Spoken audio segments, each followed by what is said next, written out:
shit one time? Look, I don't wanna talk. How you try and press the kid and really you was soft. All you know is capping, homie, you don't know the law. Pedal to the metal, you ain't catching me in park. I just hit the stop. I don't.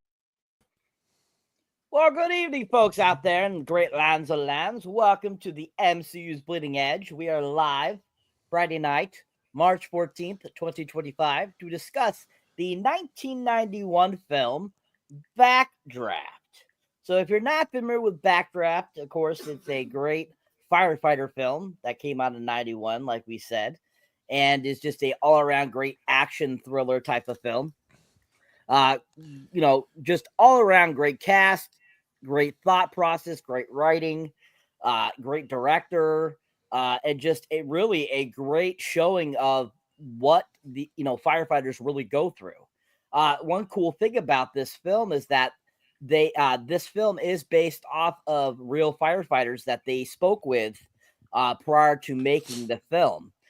They also did rigorous training as actual firefighters to learn to be able to act in this film too. I thought was kind of an interesting little tidbit for you guys out there. So this is directed, of course, by the great Ron Howard. Now you might recognize Ron Howard, of course, from Arrested Development. He did the voiceover. He popped up in it a couple times. You might recognize him, of course, from Happy Days. As Richie Cunningham. You might recognize his other films he's directed over the years: A Beautiful Mind, Cinderella Man, etc. Lots of great films that he's directed. This cast is absolutely fantastic in this film. I absolutely love it. This film also was just really well done. I mean, the visual effects in this was so amazing, hence why it was nominated for 3 Academy Awards during its run in 1991. Of course, it was nominated for Best Sound Editing, and Best Visual Effects. And to this day, most people say that they feel still Backdraft is one of the most accurate special effects for firefighters films they've made to date, which I think is pretty impressive 34 years later. So going around the panel here, just kind of start us off, let me get your guys' kind of first, kind of overall thought process on your first watch of this film. And kind of, overall, did you think that this represented firefighters really well? And did you have a good first view experience? Did you see it in 91 or did you see it later on? And just kind of your first overall experience of this film, comparing it to your recent rewatch. And I'll start with you first, Matthew. G'day, guys. Thanks for having me again. Look, I saw Backdraft in 91 in the cinemas and absolutely loved it. And funnily enough, this was from a Born to Watch perspective, this was the 3rd episode we ever did, was Backdraft. So that's how highly and how big in the sort of, I guess, in our life that this movie was. And I hadn't seen it for probably in full for probably 15 years since I watched it again for Born to Watch, and I haven't watched it since then until now. And it's, at the time, I reckon I would have watched this 50 times in the first 5 years that this movie was out. I loved it. It was amazing. The effects, it's so real. Like you actually feel like you're in the fire. Obviously, the big draw card for me is Kurt Russell. He's an icon. He's probably in my top 5 favorite actors of all time. And this is a role, and I think Jeff and I spoke a little briefly before the show, that this is sort of a role like he's never done before. It's quite laid. He's quite dark, but he's got a lot of fat to chew on, and you get to see a side of Kurt Russell that I wish we get to see more of. Really, like I think he's there's one particular scene that I'm sure we'll get to later. He's like the cocaine, the on cocaine Kurt Russell. Yeah, but and normally he's that brash knockabout, sort of good bloke, we call him in Australia. He's just that. But here he's a bit dark and mysterious, and we don't really know. He does look like he's a bit off his head in most of the scenes, which is great. But look, I actually enjoyed this watch this morning a lot more than I watching it 3 years ago for Born to Watch. So I think it's still a movie that is quite dear to me, and I think that I agree with most of the stuff that you say, Cyber, in that it's it's well written. It's well directed. Ron Howard is incredible. It's well acted to a point, and I've got 3 particular characters which I'd like to dive in as we move further on. That if they never acted again after this movie, I wouldn't be that disappointed. But overall, a really great viewing experience and a good movie. Really good. Still today, 34 years later. Excellent. Thank you, Matt. Jeff, same question, sir. Yeah, well, the movie features a literal 90s pick your name of actors, like list of like ensemble actors. You know what I'm saying? Like how they managed to rope Robert De Niro in to play that small part in the film. I have no idea, because he was the peak of like his popularity at that point. You know what I'm saying? So like, you know, that thinking of it now, like looking back at, you know, I was only 8 years old when the movie came out, right? So I saw it when I was like, you know, 8 or 9, you know what I mean? For the first time. My memories of it were very, you know, murky, you know, with all the different drugs and acid trips and, just, you know, drunken stupor, blackout drunkenness, you know, type shit that I've, you know, gone down in my life between now and then. You know, a lot of murkiness going on up here. You know what I'm saying? So, you know, so it was very much a born to watch real life experience from watching the movie. It was like watching it for the first time, but not in the theater like Matthew, unfortunately. And that is awesome that was the third film you guys did on Born to Watch. Great crossover, for us, podcast to podcast, YouTube to YouTube. But ensemble cast, you know, I've got some things to say, like Matthew said, about sort of, you know, the usage of certain actors or actresses in the film as far as, you know, their arcs or, you know, character-wise and their usage in the film. Maybe, you know, being a little, you know, could have been better, you know, or it was right on point, you know. But to bounce off Matthew, anything, you know, we haven't done a lot of Kurt Russell on the bleeding edge. Honestly, when I think about it, Cyber. Honestly, have we ever even done a Kurt Russell film until now? We did Guardians of the Galaxy 2, so he's in that, right? But besides that, we haven't really done a lot of Kurt Russell, you know. Big Trouble Little China. Yeah, Big Trouble Little China. Oh, we did that over with Joey on Podcast Odyssey. Okay, yeah. But we haven't done a lot of reviews of Kurt Russell films so far, you know, like, and watching Backdraft certainly, I think probably will rub off on my decision-making process when it comes to picking our next, you know, slot of films, you know, what we're going to cover, because it'd be nice to, you know, add some more Kurt Russell to our movie review catalog. He's been in a lot of really good films. You know, Backdraft is crazy because it's like, I know Ron Howard directed it, but it has like a I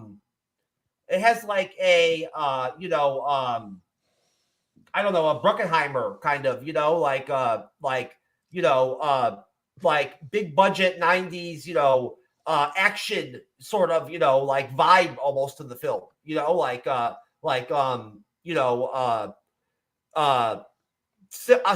kind of similar to like Face Off, and you know what I'm saying, and you know, films like that, you know what I mean? Like, you know, has that feel to it, even though it's a firefighter movie. It has that sort of energy to it, and I love that energy.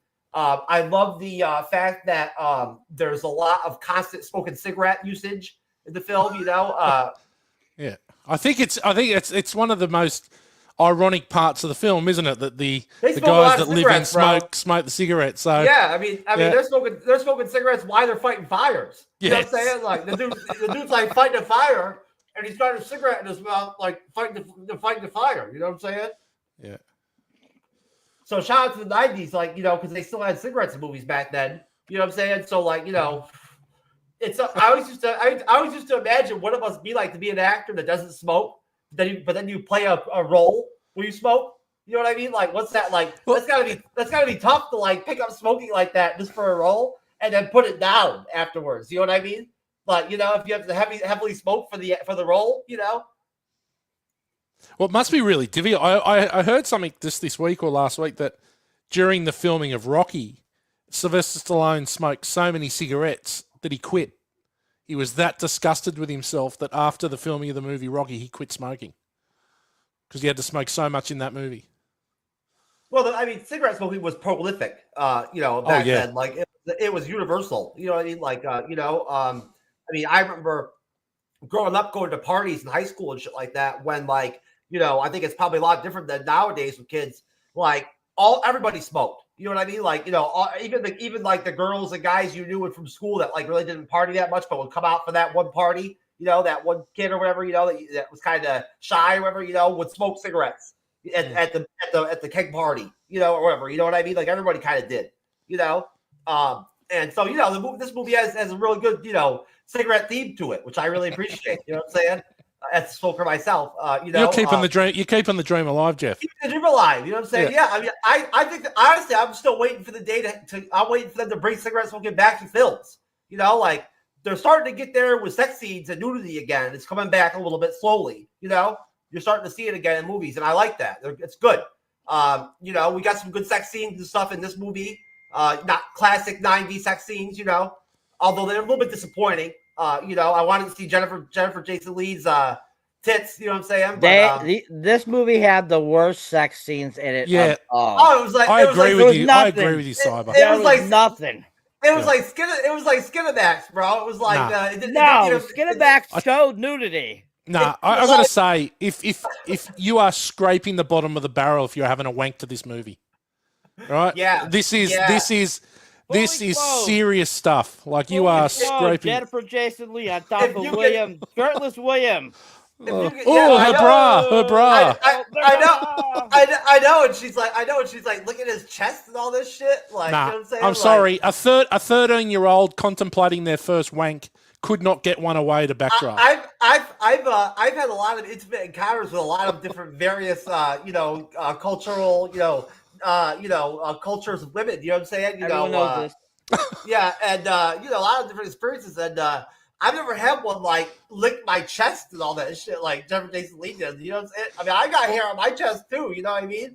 But like nobody's ever like started off the encounter with like chest licking.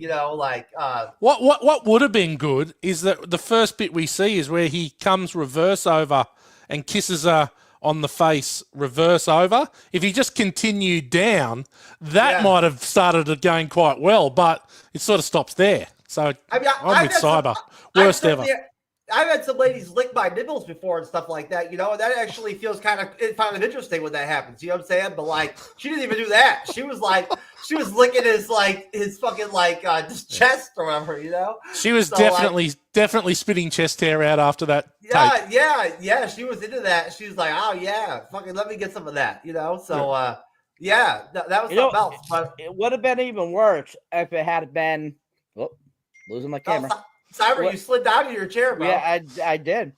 What would have made this worse if this was 1982 Jennifer Jason Leigh, like Fast Times at Ridgemont High Jennifer Jason Leigh, and she's fully clothed. That would make it even worse. But it didn't get any worse than it could. But yeah, I have to agree with Matt. That was the worst 90s scenes ever. I'm like, what the hell? What was I thinking? Because I think when I saw this back in the day, I thought that was so hot at the time, probably because I was like 10, and I'm like thinking. I watched it when I watched it the other day, and I was like, what the hell was I thinking?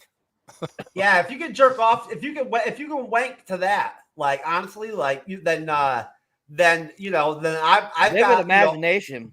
Then you might have some problems in the actual sexual department when it comes to inserting your member up in somebody. You know what I'm saying? Because that was a pretty rough sex scene. I expected more. It is a Ron Howard film. You know what I'm saying? But like from it being a 90s film, I expected more from the sex scene. To be honest with you, but the ensemble cast is great. I mean. A lot of people that I like personally, like I love Jennifer Jason Leigh, for instance, right? Like she's great. So like just seeing her in general, like a young version of her, right? Youthful looking.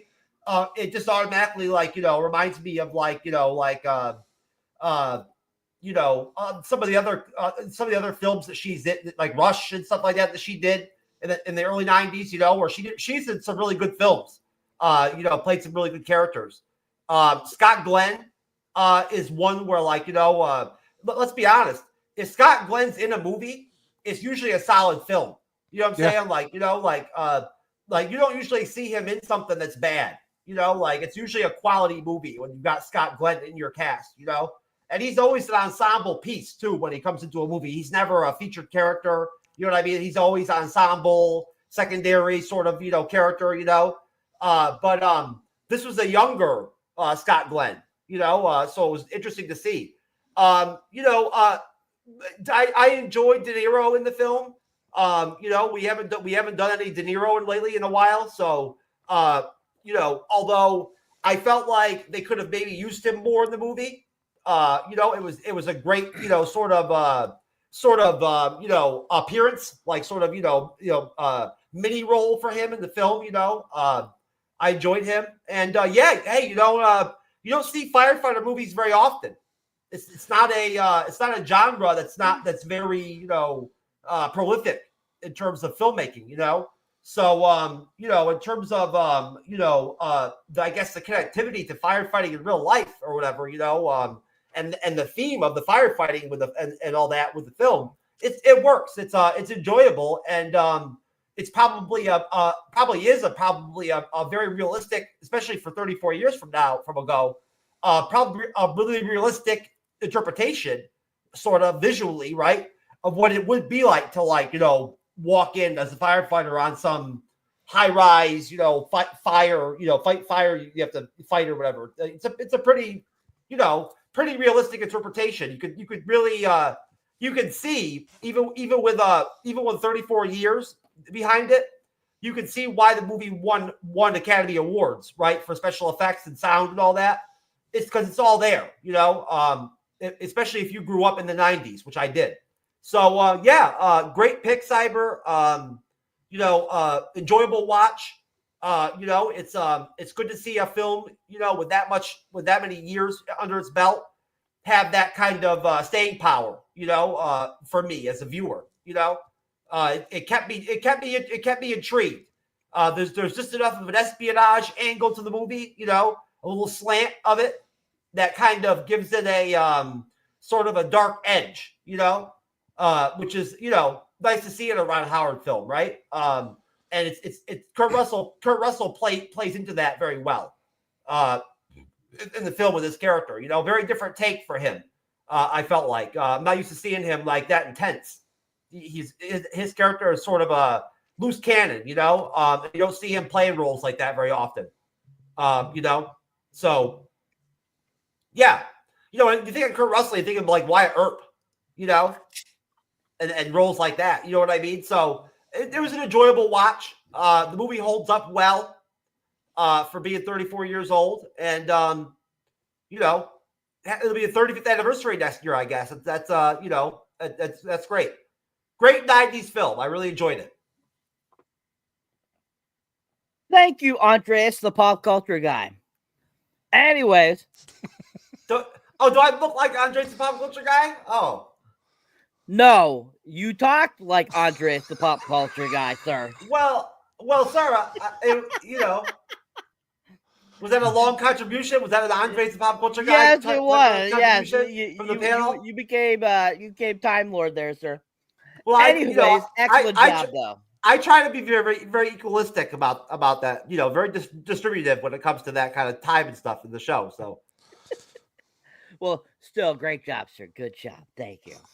Anyway, so to give briefly my experience with it, I probably watched this around 92, 93 for the first time. It was probably on either VHS or I saw it on TV. And I just remember thinking it was a really great film and enjoying it. I thought it had really great action. I really liked Kurt Russell in it. And I remember, just thinking to myself, like, oh, I just really like his character. And the progression of his character story and everything, you just kind of like, you feel bad for him, and stuff like that. And I just remember thinking like, oh, I feel a little emotional about this film. I was like, I feel like I'm Kurt Russell's brother.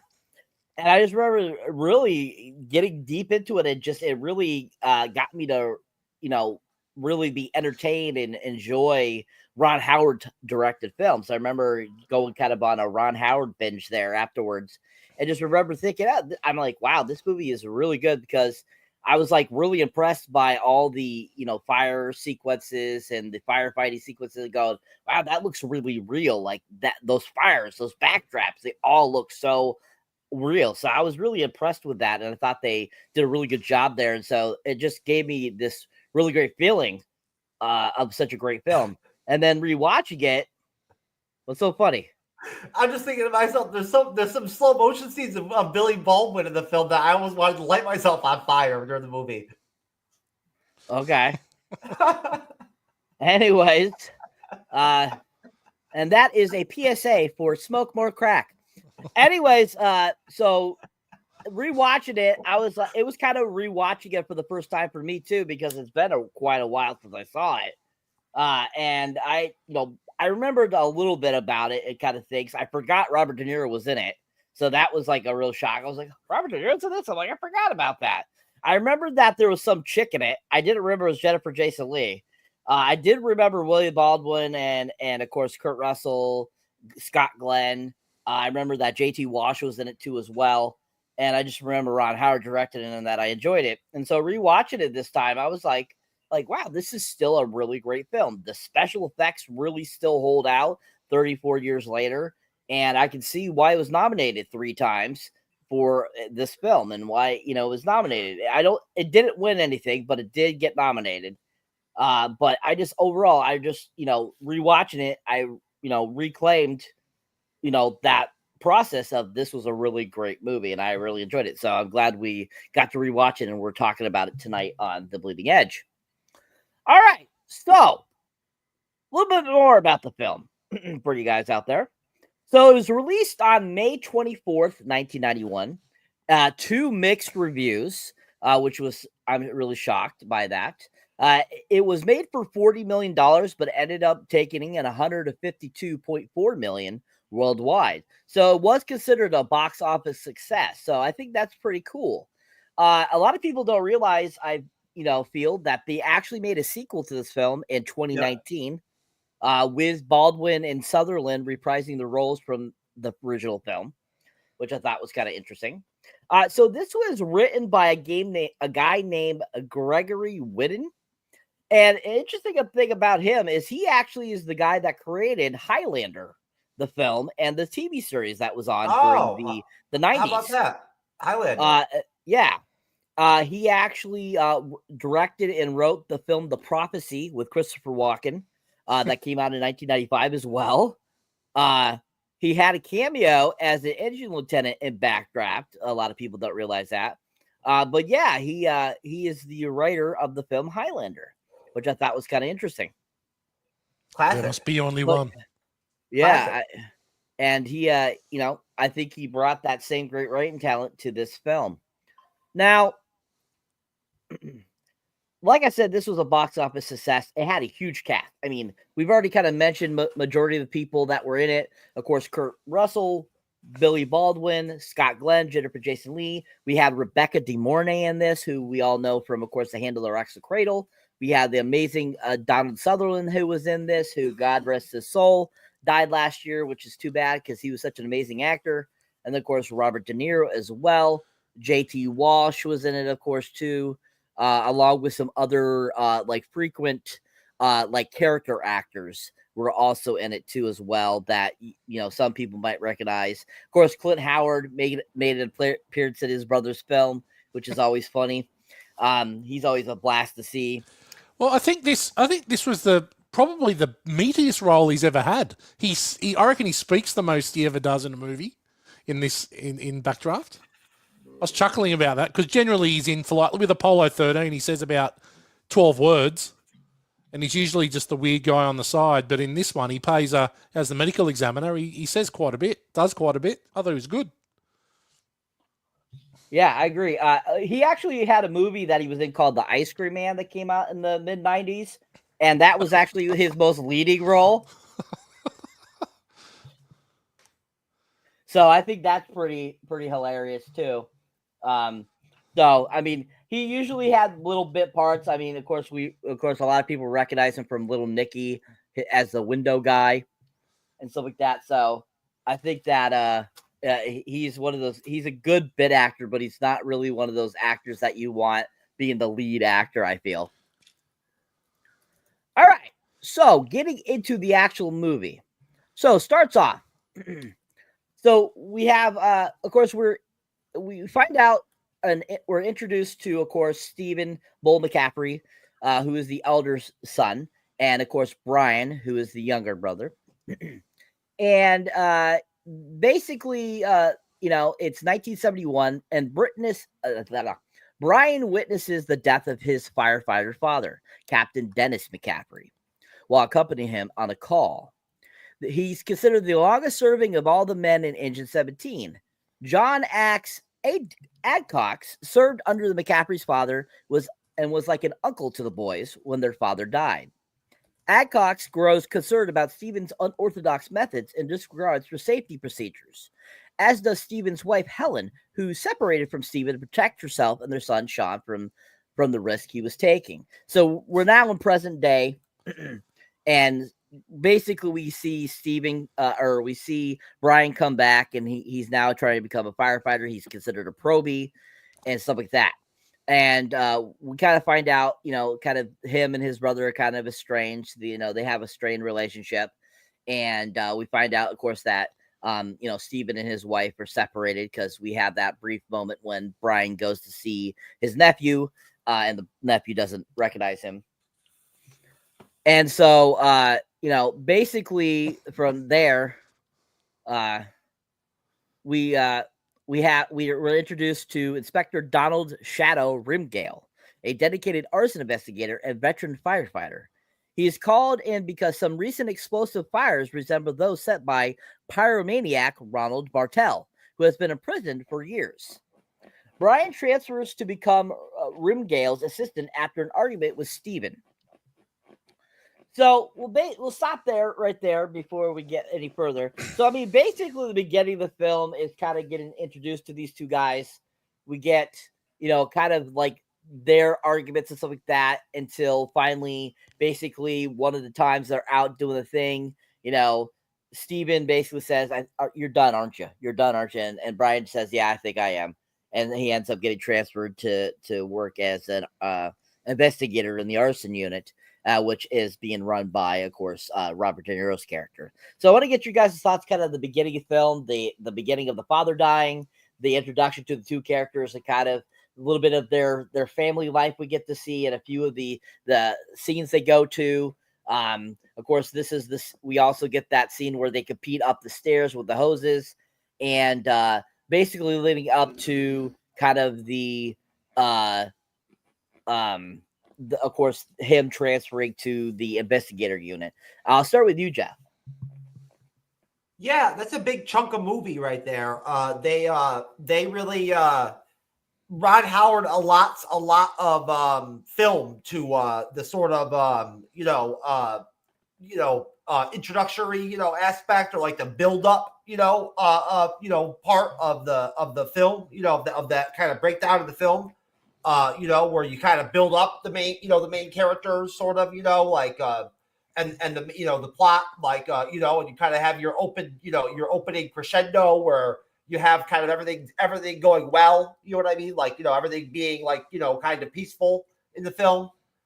You see a lot of the firefighting, right? Like they feature the firefighting a lot, and in the beginning of the film, and it's interesting, they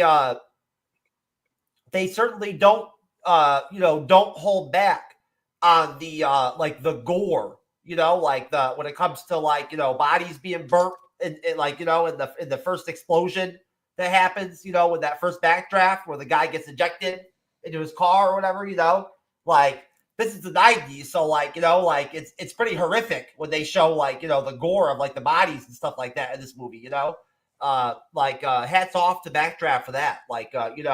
The wounds and the burnt, when people are burnt in this movie, it looks realistic, it looks bad, You know, they made it really pretty grisly.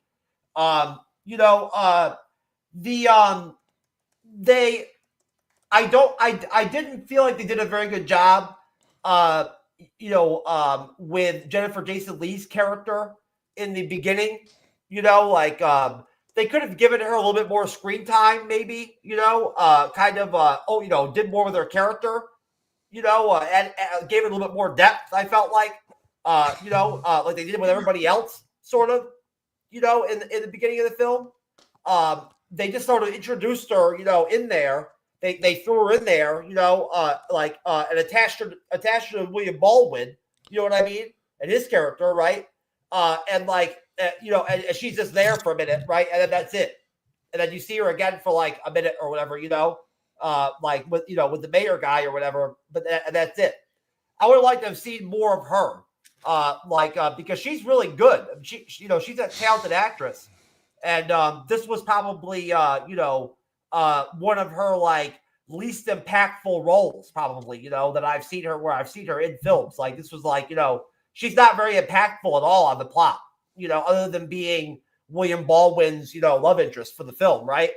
You know, I guess as that she's fine.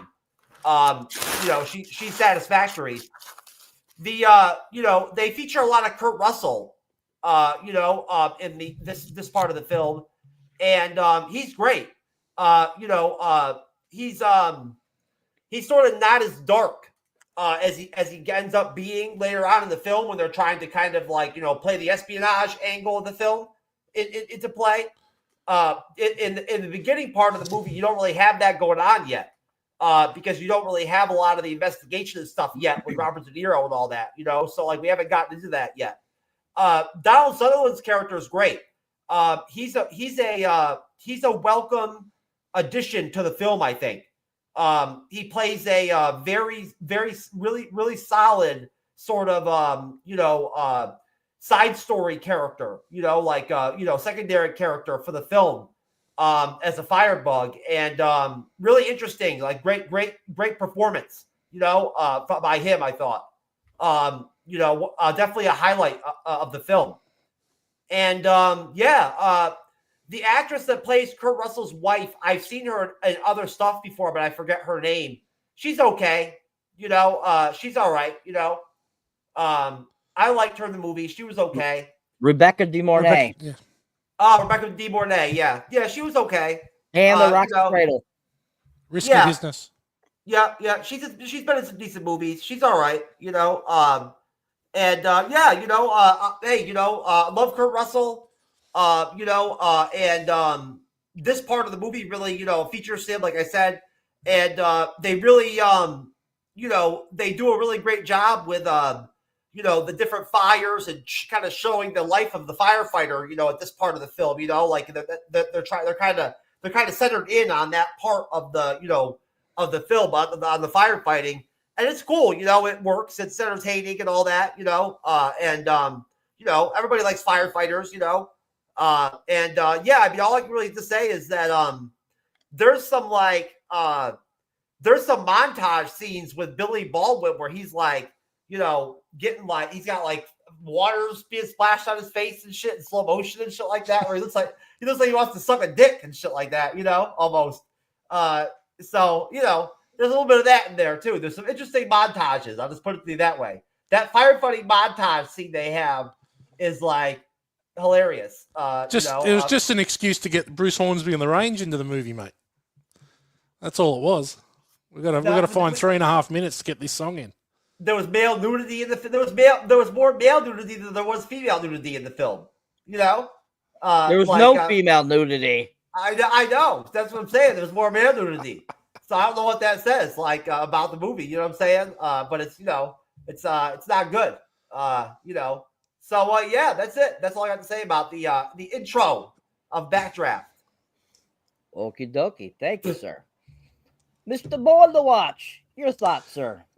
Yeah, I think let me start by saying I think the movie's too long. Like it goes for 137 minutes, so it's 2 hours and 17 minutes. And I think a lot of fat could be trimmed out of this first sort of 30 minutes where they do spend a lot of time with exposition.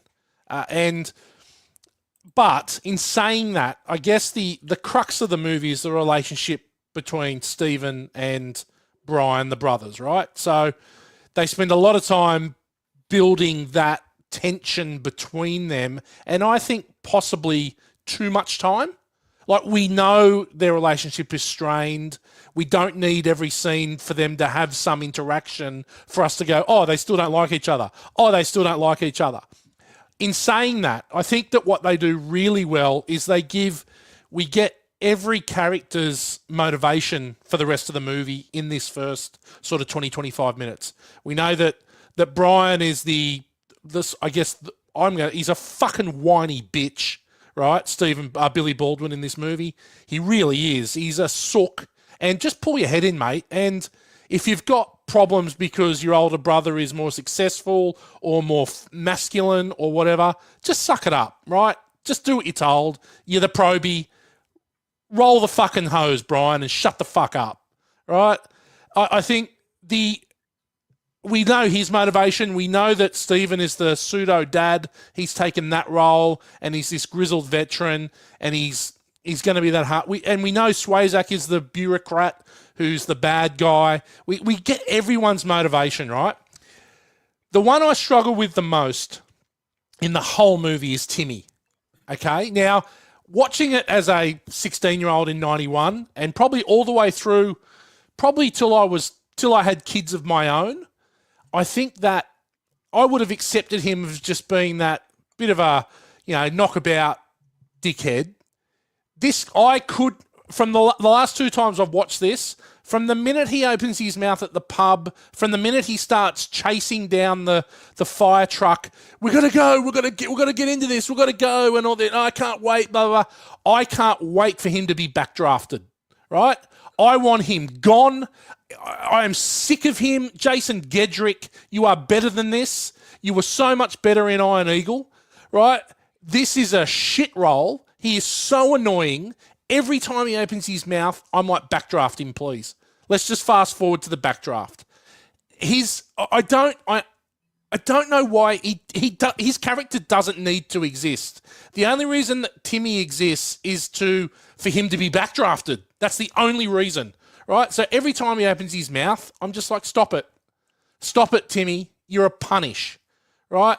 He's he's the guy at work who just sucks up to the boss. He's the guy at work that is, so keen to do everything. Like, fuck off, Timmy. Just stop, right? And that's my biggest issue I have with Until He Goes. I think the movie is exponentially better once Timmy is out of it, right? The other issue is Jennifer Jason Leigh barely has a heartbeat in this movie.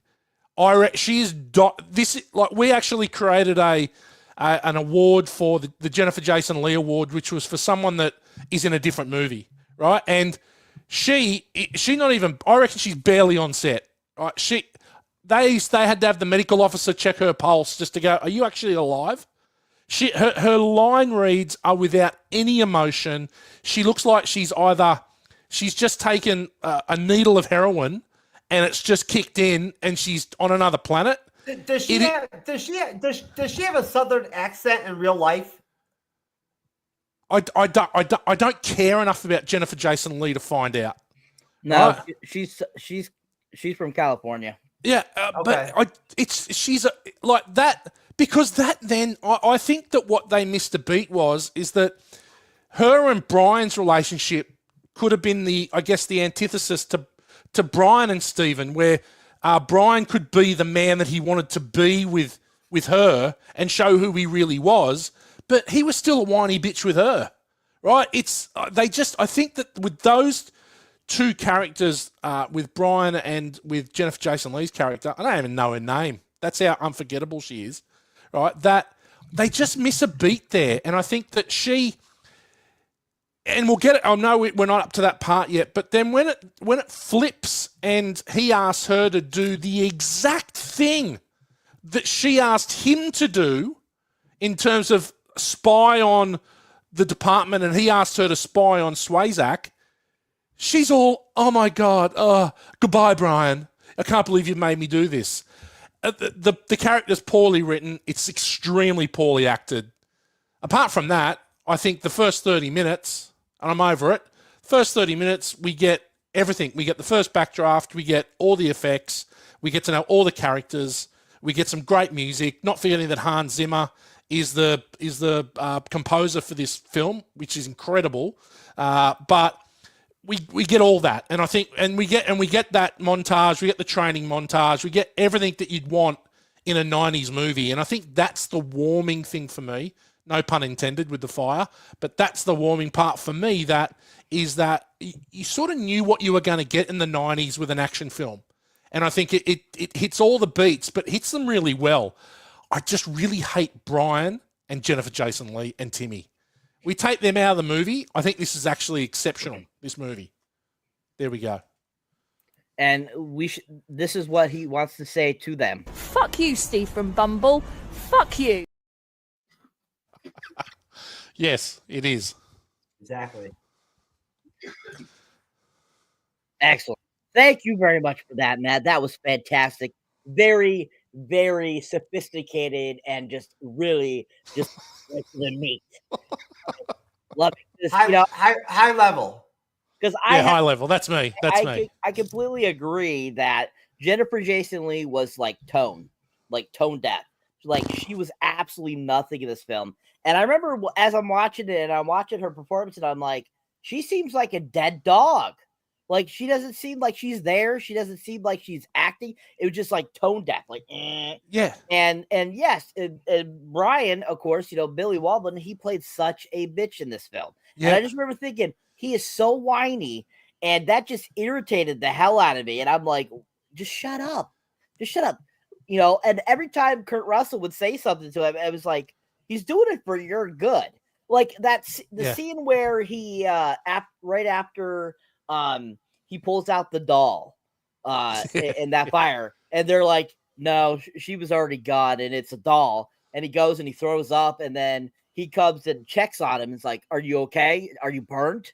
Like that was showing concern. And then he's like such a dick to him, and you're like, what the fuck? This is your brother asking you if you're okay. Who the fuck would take a doll out of a fucking building? No, but again, so like Kurt Russell's come to see him. Are you okay? That's a perfect opportunity for Brian to go, yeah, fuck, I fucked up there. You know what I mean? I can't believe I pulled the mannequin out. Have a bit of a chuckle about it. And I think in real life that happens. I know we're trying to add drama to this, right? And that's what this is. But, and I've always said that the point of characters is to make you feel something, right? So you've either got to love them or hate them. But I think that if you are annoyed at them, I think it fails. If they annoy you, like I don't hate Brian. I'm annoyed by Brian. I don't hate Jennifer Jason Leigh. I'm annoyed by her. And I hate and am annoyed by Timmy. So I think they just missed a beat with those three. And two of them are pretty key characters, right? Jennifer Jason Leigh is great. You know what I'm saying? Like in a lot of other shit. You know what I mean? Like, she like this is just a subpar performance for her. Like she's usually pretty solid. Well, and I think in the same year, in 91, Rush comes out with Jason Patrick, or maybe it's a couple of years later. She's excellent. She's excellent in that, right? And I think that was like Oscar-worthy, like acting or whatever. You know what I'm saying? Like in Rush. But I just think they just missed something. Like they could have been elevated to something really special if they got those two. Look, if Timmy is not in the movie and they really focus on the relationship between those two a bit more, rather than because the movie is it's truly solely about Brian and Stephen. No one else really matters, and they miss an opportunity with, like, to the point where I actually don't think that Rebecca De Mornay's character needs to be in the movie. Like, there's a really good scene, I think. Or the fight's a good scene, but it's irrelevant. Like, there's quite a bit of irrelevance in the movie that you could easily chop out 20 minutes, making a 2-hour movie, and I think this movie is excellent. Yeah, I didn't mind. It is a long movie, but I didn't mind the 2 hour and 17-minute watch or whatever. No, don't get me wrong. I think it works, but I think to take it to the next level, I just think that there's a lot of irrelevance in it, and I think that Rebecca De Mornay, like we know he's already broken. She could have been gone with the sun. Like they don't need to play a part. Although that's a really good scene of Kurt Russell where he's brokenhearted when she comes down and says, "I didn't think you'd be up so early and you got to go." Yeah, it's depressing. Kurt Russell is incredible in that scene. It's But again, it's irrelevant to the story. Like we know he's broken. We know they're not getting back together. But it's supposed to add relevance to the end of the movie where he's going to sacrifice himself because he's got nothing. Right? So, like, I get the beats, but I think to take it to the next level, cut that shit out. Just make it roll on. Anyway, I'm passionate. Yes, you are. Sir. Passionate this morning. Very nice. Opinionated. Very, very passionate, mate. Anyways, so yeah, this sequence for me, is, definitely I kind of agree with both of you guys. Kind of in certain aspects, there are characters that were very irritating that just could have not been in the film, and there was definitely characters that were really fantastic. It was great to see them in the film. But then at the same time, there is a lot of it, like that montage, with the music. I felt like that could have been shortened a little bit. You didn't really need it as long as it was, but it's still nice to have that montage because that was definitely a 90s staple, which I agree with. So I think they could have totally cut out a little bit out of that and, make the runtime a little shorter. Even like if this was 2 hours and 10 minutes, 2 hours and 5 minutes, I think you still could have gotten away with exactly what you wanted to cross. And, kind of the relationship that we kind of see at the beginning here with Brian and Steven, it really does focus really on them.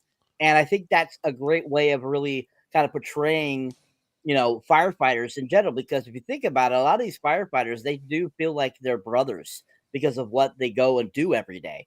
So I think that was a really clever writing idea by the writer to do that. So I think we get to see quite a bit of some interesting kind of tidbits of learning who these characters are right at the get-go.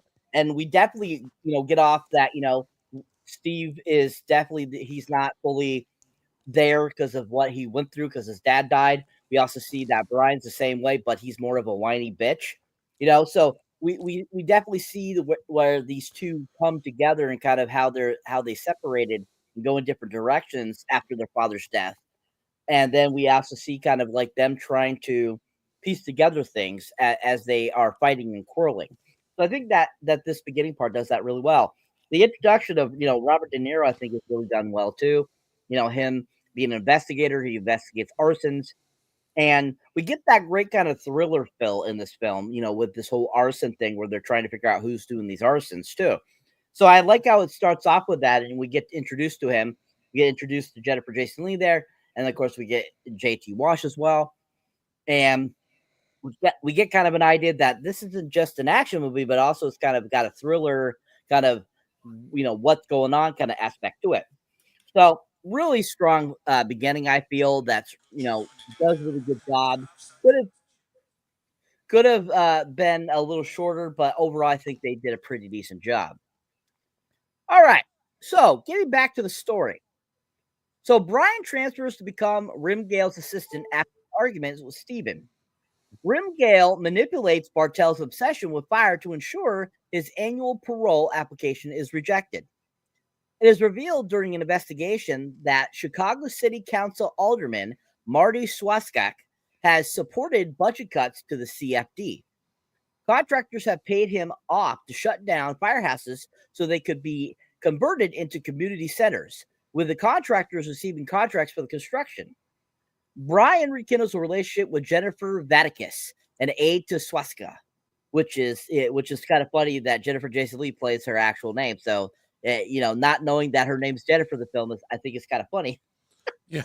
It's the only way they could get her to engage. Yeah, they had to give her a real name. Jennifer! Jennifer! So when Engine 17 answers a call in a high-rise, Steven urges them to move in quickly despite Oddcock's advice to wait for backup. Brian's friend and fellow trainee Tim opens the door, triggering a backdraft. His face is burned beyond recognition and he barely survives. Adcock and Brian both condemn Steven for what happened. Through experiments, Rimgale concludes that whoever's causing the fires doesn't want the fires to spread, hence the backdrafts. So we'll stop there. We won't go any further yet. So what are you guys' kind of thoughts on that section of the film? The relationship rekindling with Jennifer, the finding out about the manipulation of the Chicago Fire Department's being closed down by the city council. Our introduction to Donald Sutherland's character, Ronald, which I find hilarious. I remember watching that for the first time and going, "Hey, that's my fucking name." I'm like, I hardly ever hear my name in a movie, so that was funny. Seeing his name is Ronald, and what are you guys' thoughts of the fight with Brian and Steven? Leading them to kind of having a falling out a little bit there, and leading up to, of course, them finding out about how these backdrafts are being done.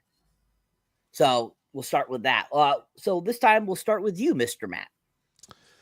I think that, again, I really like the whodunit side of this movie. I think that's I don't think they actually give that enough pay in the film. I think that De Niro's character Rimgale, the investigation side, there could have been more of that.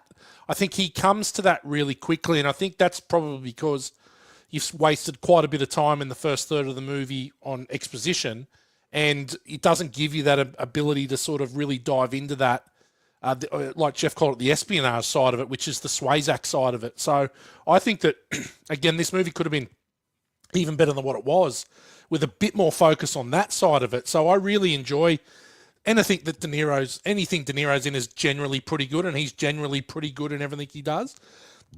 I think that them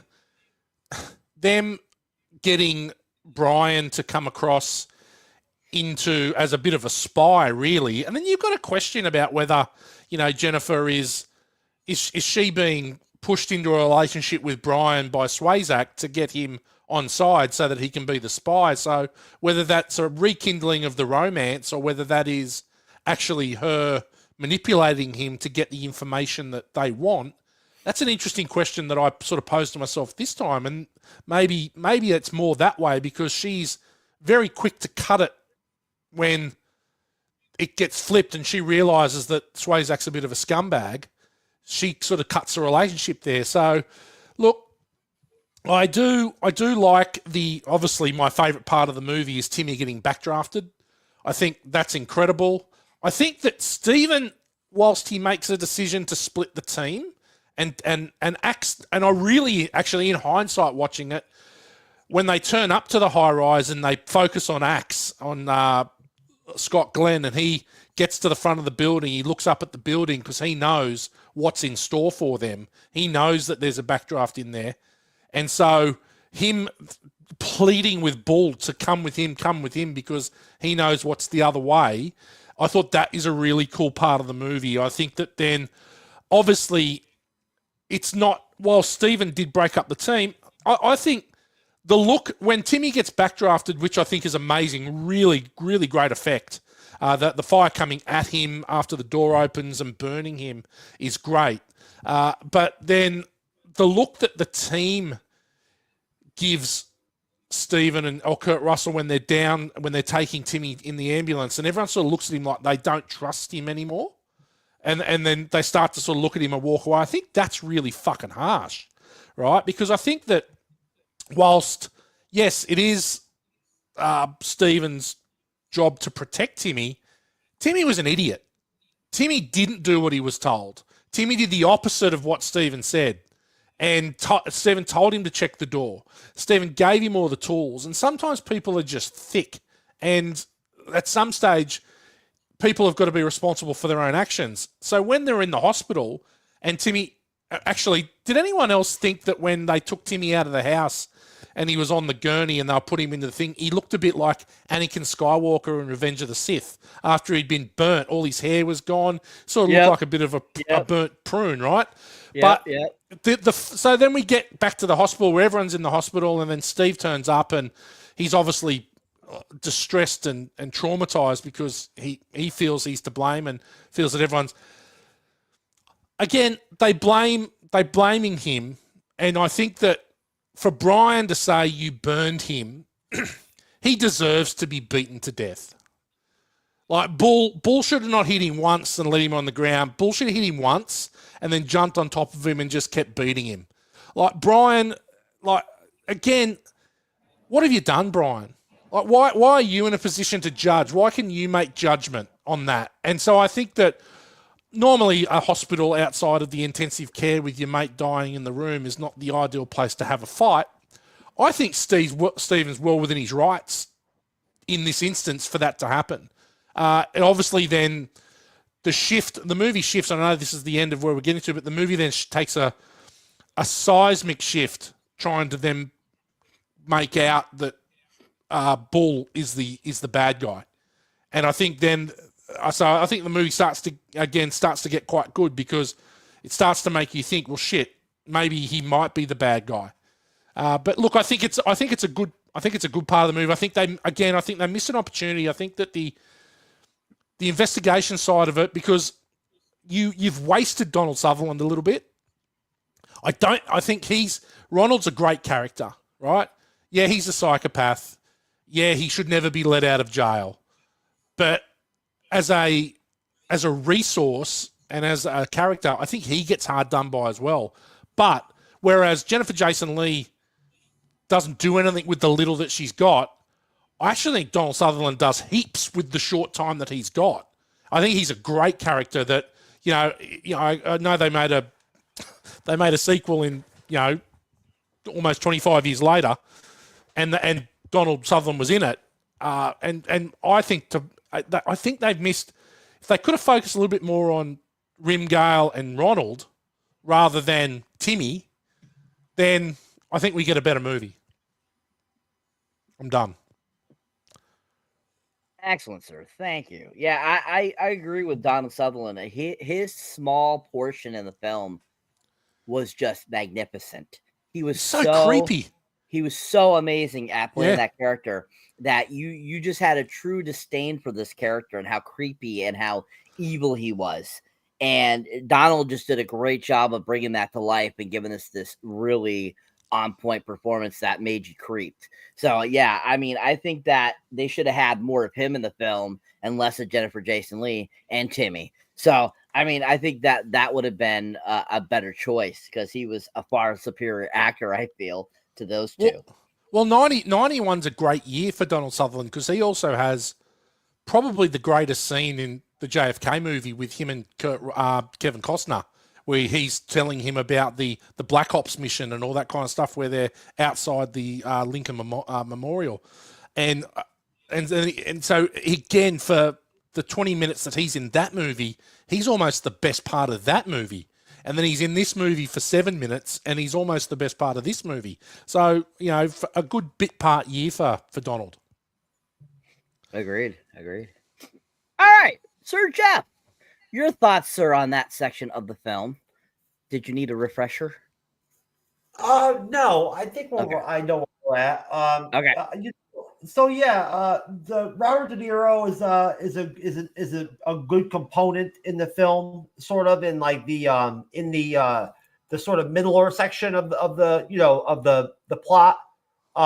He's a good character. He sort of they sort of switch the story over to him. They shift over to him. It's interesting how somehow William Baldwin's character is able to like cross departments, in New York City or whatever, like just at will. You know what I mean? Like one day he's a firefighter, the next day he works for Robert De Niro. Then he's a firefighter again. You know what I mean? Like whatever he wants to be. He just gets his uniform and puts it on. You know what I'm saying? And he's ready to fucking go. I mean, I don't think it works like that in real life. You know what I mean? Like getting transferred from one department to another and all that probably takes time and paperwork and you got to put years in doing it and shit like that. So how they're able in the movie, like to transfer him from department to department, very interesting. I found that interesting. He has like 2 jobs basically during the film. That was an interesting angle, with William Baldwin's character. Like I was talking about with Matthew earlier before the show, this was like the William Baldwin like craze of him like as an actor, where for some reason they thought he was going to be like the next big thing. They put him in Sliver, you know, they put him in this, you know what I mean? Like, you know, like featuring him, you know, like and let's just say that, you know, he's just not that great, you know, let's be honest, you know, you know, it's you know, he wasn't good in Sliver, and he's not good at the Backdraft, you know. So like, why he would have sex with Jennifer Jason Leigh's character, who I also cannot name because she was not relevant enough in the movie for me to know what her name is. Why they would have sex in the fucking fire truck in the back of it or whatever makes no sense. Her name was Jennifer. Oh, there you go, Jennifer. You know, so why Jennifer would have sex in the back of the fire truck? Like, what a stupid spot. You know what I mean? And like, how they just jump off the truck at the fire or whatever, like after having sex, or like, you know, like. I think it was. I guess the missed an opportunity. Like, you know, Billy could have said something like, "Do you want to play with my fire hose?" You know, but you know, missed an opportunity. Like, come on, guys, it's not that difficult. Maybe that was how he got her upstairs. You want to play with my Jennifer? Do you want to play with my fire hose? It really didn't make any sense because she didn't even like him. She didn't like him at all during the movie until that. She didn't. You know what I'm saying? Like, yeah, I know. All of a sudden she wants to bang him. Like, you know what I mean? I'm like, what the hell's going on? Like, that's some really hot and cold shit right there. You know, like talk about erratic behavior. You know what I mean? Like, you know, I thought this bitch hated him. You know what I mean? Now he's banging her. You know, and you know, there was some good missionary like mock missionary sex in there. You know, Jeff, like, stop. You know. Stop hanging on to the sex scenes were remotely good. There was nothing good about any of them. Right now, stop. But yeah, so Timmy getting backdrafted was great. He got really fucking burnt up, dude. You know what I'm saying? Yeah. And like that was really well done. You know, like he looked like how you would expect somebody to look if they got burnt up like that. Like they were on fire for that long and all that shit. You know. Kurt Russell was trying to beat that fire out with his hands and shit, and it wasn't working. But I want to give out a Danny Award. I haven't given one out in a long time. The Danny Award goes to the child actor from the scene where Kurt Russell goes home. You know, with Rebecca De Mornay. And the kid makes breakfast for his mother with the jelly, throws the whole fucking jar of jelly into the fucking eggs or whatever. I'm gonna give him the Danny Award for that. You know. Because that was fucking stupid. You know what I'm saying? If my kid did that, I'd be like, what the fuck is wrong with you? Did you fucking eat paint chips or something the other day? Like, what the fuck is wrong with you? But he started the movie. He started the movie so strong when pedo Uncle Brian turns up on the front lawn in thongs and long pants and says, "Hey, buddy, come here. I got lollies." Right? It's he goes straight inside. So he started so strong. And then finishes so badly with the breakfast. Yeah, I mean, pretty much this. Sometimes maybe good, sometimes maybe shit. I mean, seriously, who the fuck? If I'm telling you, anybody, if your kid puts a whole fucking jar of grape jelly into a fucking skillet or whatever with fucking eggs or whatever, Kurt Russell's just rocking with it. He's like, "Oh yeah, okay, Timmy, you know, okay, Billy, or whatever, you know, like, yeah, you know, go ahead, you know, like, go, you know, that's okay, you know, good, yeah, that's your He put the fucking eggshells in it. He put the eggshells in, like it was gonna be, like the worst meal of all time. I know. That's what Kurt Russell pointed that out. Kurt Russell's like, "You put the eggshells in there? Okay, yeah, okay, great. All right, yeah." Then Rebecca De Mornay comes in there, and like it's so depressing. She like kicks him out, you know, like or whatever. Yeah. She's like, "I don't want to get Billy's, you know, whatever." I don't want to eat that fucking breakfast. That's what she said. Get out before I'm made to eat that fucking breakfast. I know. I'm surprised she didn't say like, "Why the fuck did you let him do that?" You know what I'm saying? Like that was fucking stupid. You should leave now. You know what I mean? Like, you know, like this is why we're separated. You are a shit father. Your kid doesn't even know the difference between too much jelly and eggshells. Yeah. You know, he threw the egg in the bin and kept the shell. You are a shit father. I know. I mean, seriously, that was there was a really a major parental opportunity there to really explain some deep shit with how you crack an egg properly and all that shit, could have been handled in there, you know what I'm saying? But it wasn't done. It wasn't reinforced properly, you know what I mean? So could have been a reflection more on the male condition that he'd emptied his bags the night before, and it had been a while, and he just had his brain was just gone completely because he had empty sack syndrome. William Baldwin just kind of, unfortunately, he just kind of he sucks, as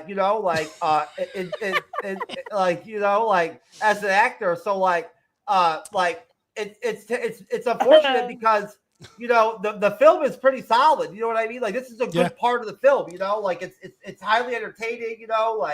Cyber. Matthew already said.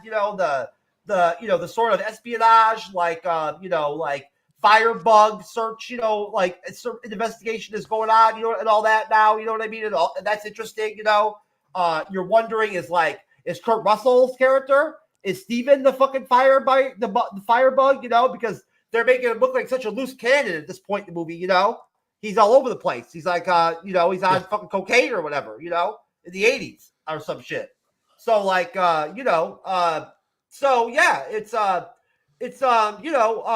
this is a solid, part of the film.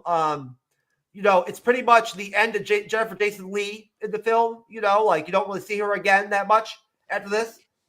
She signed off, she signs off for her role, and then,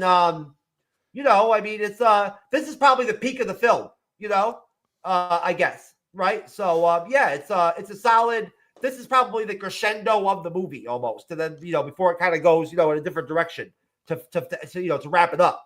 So yeah, it's lots of interesting, parts to it. And, great effects with the backdrafts and all that shit, the explosions with the fire and all that, with the opening of the doors and all that.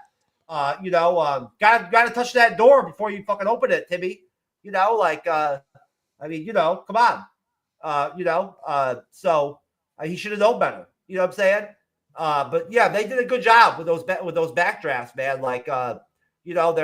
They look pretty straight. Fires is fun to watch. Explosions are fun to watch in movies. So, wonderful section of the film, sir. Excellent. Thank you, sir. Yeah, I think we've all have determined that Billy Baldwin is a horrible actor. We have all agreed on this very highly here. Because just like you were saying, Jeff, they tried to make him big. They were trying to make him like his brother Alec, and he was nothing like his brother at all. I just feel like anytime I've seen him in anything, he just always plays either a whiny character or he plays some dumbass of some sort.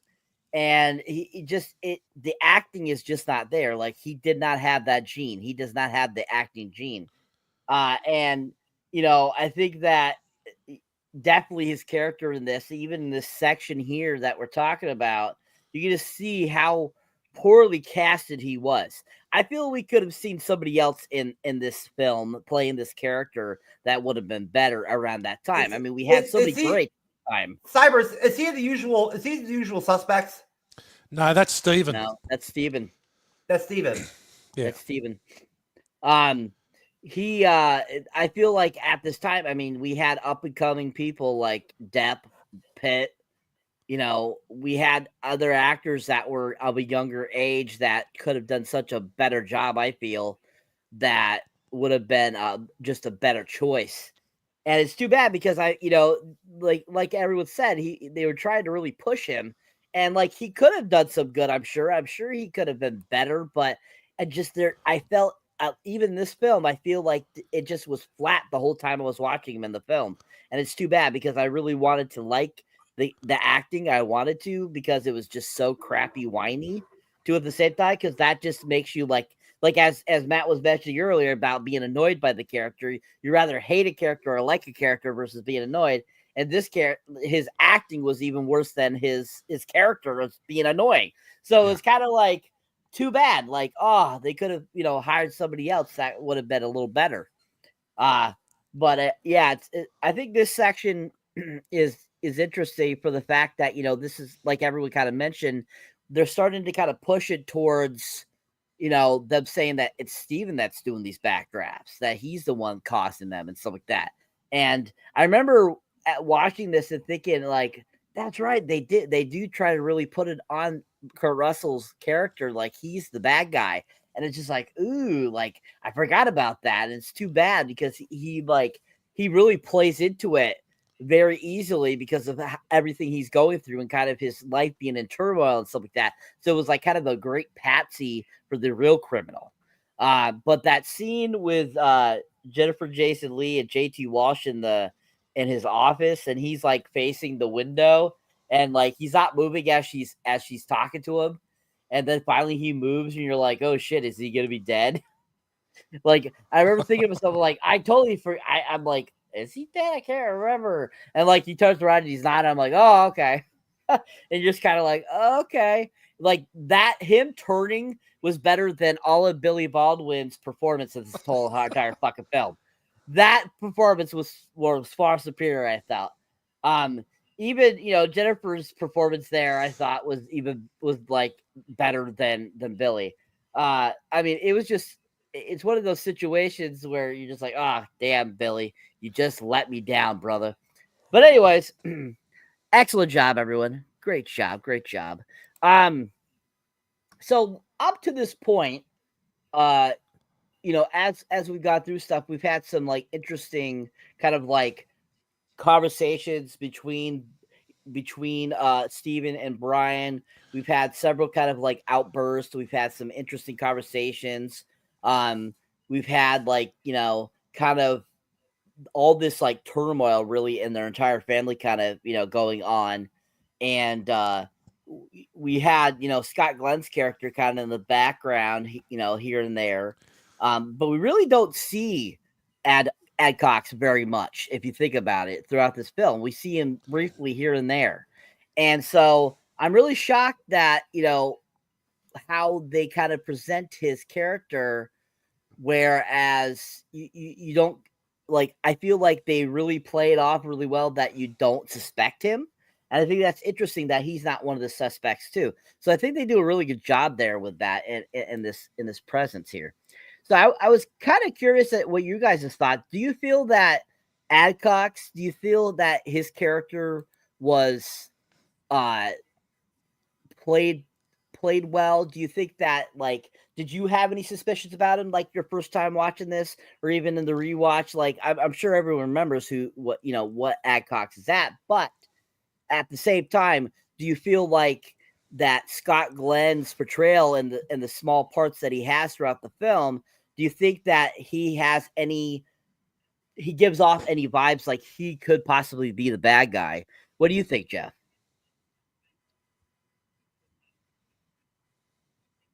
No. Okay. There's How about you, Matt? I don't really have a contribution on it, but there's no when it switches when it slides over to him and he is the guy. You don't really. There's no buildup. So they do something really Go ahead, clever. Matthew. They do something really clever at the start when Brian first comes to the boat to see Kurt Russell after he's tried to ped the nephew on the front lawn. He then goes to find Stephen at the boat, and Stephen's working on Dad's boat. He hops in the boat and he turns and there's a can of chemicals. And he says, what are you doing with this? And he goes, it's something Adcox gave me that he didn't need anymore. So this was part of the plant that Adcox had put the trichlorate on the boat to frame Stephen, right? You think it's to frame Stephen, or whether it's just somewhere for him to store the chemicals that he's using. That I don't remember if I picked that up in the movies, that because when they talk about then Rimgale says, they're using trichlorate, and you go, oh shit, those cans are on the boat. And then you think it's Adcox. So it's actually, and it probably might have taken a couple watches for me to cotton onto that, but I think that's a really good really smart by Ron Howard to plant that, so that if you are smart enough to figure that out, because they make Adcox so really secondary to the story that he couldn't possibly be the bad guy, but also having worked with the dad, you don't actually think that he's going to be the bad guy. But then when you start to unravel it all and he gives his reasons for being the bad guy, you sort of get it, right? And obviously it was an accident that he kills Timmy, even though we all stood up and cheered when it happened. He didn't mean for that to happen. But I just think that, I think it's such a red herring that you're not supposed to figure it out. They're trying to tell you that it's Stephen, but you know deep inside that it's no way is it going to be Kurt Russell as the bad guy. But yeah, I think it's quite clever how they do it. I think you're not supposed to figure it out. I think that you're supposed to be surprised when you go, shit. So when you get that shower scene and you see the burn on his back, that you go, oh fuck, because Brian is absolutely certain that it's Stephen, and he's going to confront him in the at the firehouse and sees sees Adcox in the shower. But Matthew, they do such a good job with it that, like, at one point in the film, I honestly thought that it was possible that Robert De Niro's character might be the firebug. You know what I mean? Like, they do a good job with it. Hiding I think it. But also, I think it's one of those. Have you ever think that when you watch mystery movies, that they have no idea who the killer is when they're writing it, and then it gets to the last 10 pages, and they go, "We're going to make John the killer." And then they develop this backstory as to why he was the killer, right? I actually think that this is not the case in this movie. I think that they actually knew that there was a plan all along. Like if you watch a Agatha Christie or a fucking Sherlock Holmes movie, I think sometimes they make the people who write it make it up in the last. They got no idea who the killer is throughout the whole movie or throughout the whole book, and then finally the last 20 pages they figure it out. I think they've purposefully made you think that it could be 2 or 3 people that are bad people in this, right? Is it Swayzak? Like you think automatically that it's Swayzak that's the bad guy. He's doing this somehow. They make him out to be the bad. And JT Walsh is great. You can't be abused for thinking that it could be Rimgale, right? It could be De Niro, but you never think it's Adcox, right? You never think it's Adcox. So I think they do that quite well in this movie. But I think that all along that it's they planted that seed in the first 15 minutes with the trichlorate cans, and if you're good enough to pick that up, then you deserve to get the payoff at the end and go, fuck, I was right. But I don't think they're expecting people to pick that up first watch. Yeah. So I completely agree that they do a really good job of keeping the real killer hidden throughout the whole entire film. They do a really good, game of cat and mouse with that, and I appreciated that. I thought that showed really good writing and what the writer wrote for this film. So I think that was a great kind of good way of, even if you haven't seen this film in 20 years, rewatching it, you might have forgotten about Adcox. So I think that's really good filmmaking too, as well, not just on the writer's part, but also, like you said, Ron Howard's part, because it just did a really great job of bringing that mystery throughout the entire film. And any of the watches you have watched it, you are always going to come back going, who is the bad guy again? So I thought they did a really good job there with that. I just wanted to throw that out there. I thought it was a good thing about this film, what makes it a better film for 1991. All right, so getting back to the film. So Rimgale and Brian go to Swayzak's home to confront him after learning of his connection to the 3 Backdraft victims, which happen to be Alan Seagrave, Donald Crossgrove, and Jeffrey Holcomb, and interrupt a masked man about to set the residence on fire. The man attacks them with a flashlight, but is burned on his shoulder by an electrical socket. Rimgale saves Brian and Swazik from the house, but is injured in an explosion. In his hospital bed, Rimgale tells Brian to revisit Bartel, who helps Brian realize that only a firefighter would be so careful as to not let Backdraft fires rage out of control. So we'll stop there.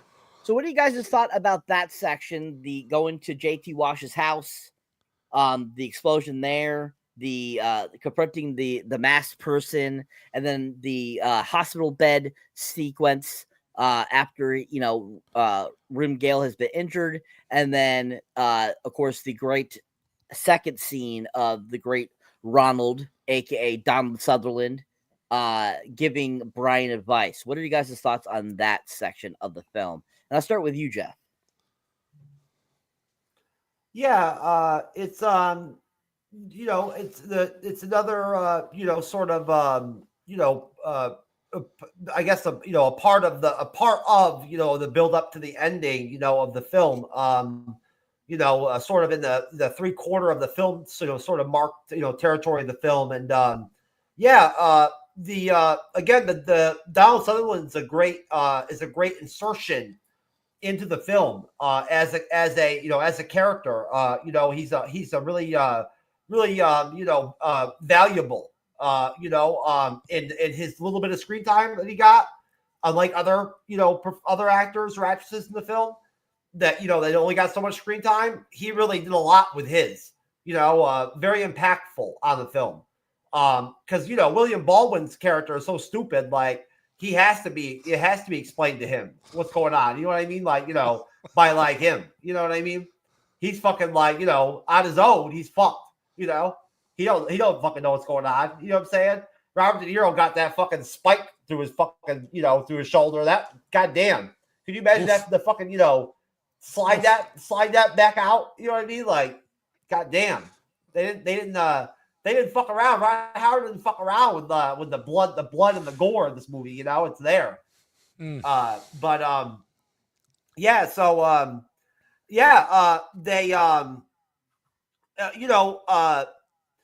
you kind of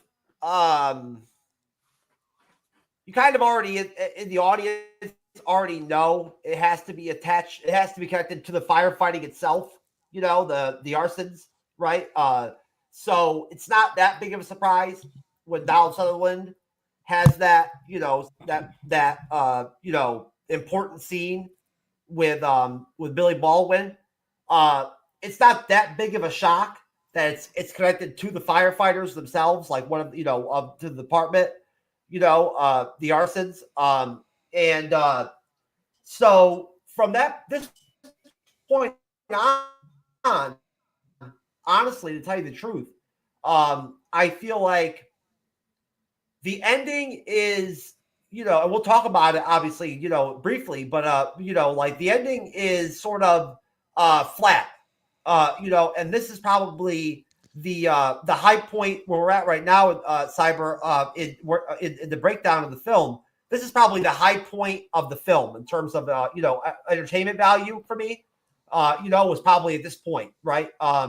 The ending sort of just didn't hit, like maybe it could have, I guess, for me. So this is it's the movie stays pretty interesting and and pretty well paced up until this section. It's trending along pretty well. It has its faults, but like they're not really big big problems or anything like that. It's workable. You know what I mean? I just feel like the way that they deliver the actual final punch of the movie, where they set it up, with Scott Glenn, his character as the villain and all that, the way that's handled, I've got some words about that, as far as this section goes, that's pretty much all I got. Okay. Thank you, sir. And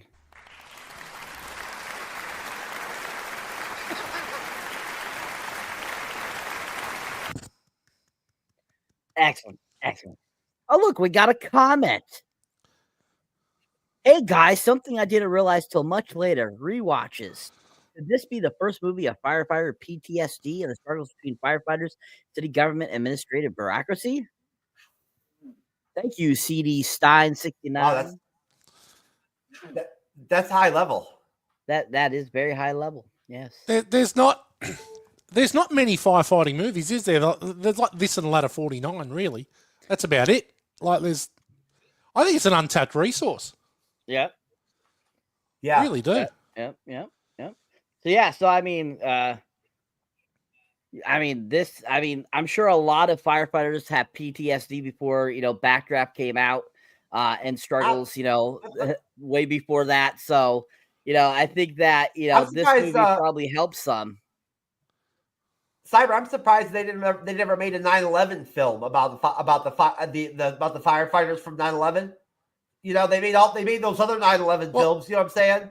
But World Trade Center focuses on the firefighters. It's Nick Cage and what's his name trapped at the bottom. Yeah. But I agree. I think that those guys were Port Authority officials. They weren't firefighters. Okay. Righto. Yeah. If they made a movie and they showed, like the firefighters running up the stairs and the towers and all that shit, and all that, like there were firefighters that made it to the impact zone, right? Yeah, absolutely. And you know what I'm saying? In the one tower, they radioed in that they made it to the actual plane impact zone, and all that, and described what it was like and all that shit. If they'd done that in the film, that would have worked, I think. They could have done that. Do you think? Okay, and this is let's just get off the topic a little bit. But do you think that 9/11 as a subject matter for film has been blacklisted? Because there's not a lot. No. There's a lot of docos. But do you think people want to go into a cinema and watch 9/11 relived again? Yeah. From any aspect? I think it still has life. As an event. You know what I mean? Honestly, I find myself going back and watching 9/11 content on YouTube and stuff like that, here and there, you know what I mean? Still as just out of the, entertainment perspective, I guess, you know what I mean? Reflection, sort of it, you know what I mean? I say that because I think I say that because last night I started to watch a doco on Netflix called Turning Point. It's about 9/11, and the first 25 minutes of the first episode is effectively the planes hitting the towers and so on and so forth. And it just was quite traumatic to watch that again. And obviously the whole backstory of it. I think if you take away the event, the whole reason behind it and the whole conspiracy about it and all that kind of stuff is for lack of a better word, entertainment. But the actual, I just don't know whether anyone's bold enough now to make a movie about 9/11. Because I for fear of it not making any money. Yeah, I mean, I don't know. The end of the day, the stories of the events of what happened that day, you know what I'm saying? Like the actual stories, real life stories of the people that were involved. It's still very interesting to this day, to hear like what went on. You know what I mean? agree. I agree with you. I still find it intriguing. You know what I'm saying? And seeing something, looking back now and seeing some of the footage that's available now, that was shot that day, by different people and stuff like that. That there's some imagery there that's just like is just mind blowing almost. The devastation of the collapses of the towers and all that stuff. It's literally it's powerful. Yeah. Well, I mean, definitely, 9/11 is one of those subjects that, there are going to be those that are going to be really still interested in it. And there's going to be a lot that find it PTSD type of worthy type of stuff, especially those firefighters, anybody that was working and having to, remove the rubble, dealing with the crashing of the towers and stuff like that, and the buildings and stuff like that. I'm sure there's definitely that even line. And I think probably if you think about it, over the course of the last 20 plus years since it happened, they did several films in that, like the first 5, 6 years after it. And then they really have centered more on documentaries now about it. So I think documentaries is definitely more the area they have doing that and not making movies really. But I mean, 10 years after that, after the incident happened, they did do a movie that had reference to the Twin Towers being destroyed as a movie called Remember Me with Robert Pattinson. And the movie is not about 9/11, but it's about something happened to one of the main characters, and it happens to be 9/11. So I think there are films that still kind of have that happen a little bit. But definitely I think it's more now of a documentary type of element, kind of like the Civil War or the Great Depression and stuff like that. This is definitely stuff that I think is more historic, like documentary type of style stuff now, even though it's only 20 plus years ago compared to a lot of that stuff. But still, I think I know that there's several people that I've seen talk about like how horrific they felt the day was with watching these supposed planes crash into the buildings. And then you have people on another side going, I find it highly entertaining in a film because this is about a disaster. This is action packed. This is, entertainment quality. So yeah, I mean, it's interesting how that stuff can evolve over years in the cinema area, most definitely. So I get both parties here. All right, Matt, your thoughts on this section of the film, sir? Again, I think it's a good spot. I think that once we start to unravel the behind the scenes about Swayzak and we're finding out that the part that he's played and they're starting to put two and two together about the conspiracy here. And I do like it. One again, a missed opportunity here when Rimgale makes the backdraft in the bin. God, it would have been good if Billy got burnt. Just, give him a bit of Timmy action. Just get him out of the fold. I'm done with you. My lasting impression, though, I think of Backdraft as a movie from 1991 was always, hey, kid, I think we've got a bit of a problem here. And he's pinned on the fence. And I think that was always the lasting impression that I had. It's what I took away. That's the definitive scene of like, holy shit. I hadn't really seen anything like that since, I guess, The Omen, where someone is pierced and stuck. I think that scene is good where they go to Swayzak's place and save him. But you've also, do you save Swayzak or you just leave him there? You know what I mean? And not only that, like Rimgale, you don't move Brian very far out of the house either. He's like on the steps. So if there is a major explosion, shit's going to go down, I'm sure, there.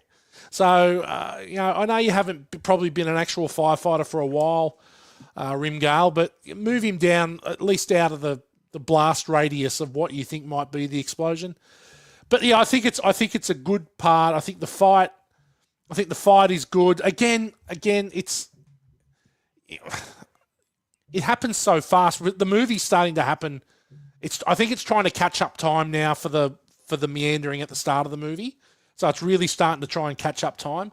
But yeah, I do like that it's obviously Donald Sutherland that is the final key to open the case, to sort of thinking it from a different perspective, because it's quite clever. The backdraft's quite clever in that it obviously has a victim that it wants to kill, but doesn't want to kill anyone else.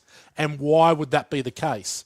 So I think that then starts to push that ball into Stephen's corner, because he's the one that's, I guess, as CD Stein 69 says, is suffering from a bit of PTSD. He does have some demons.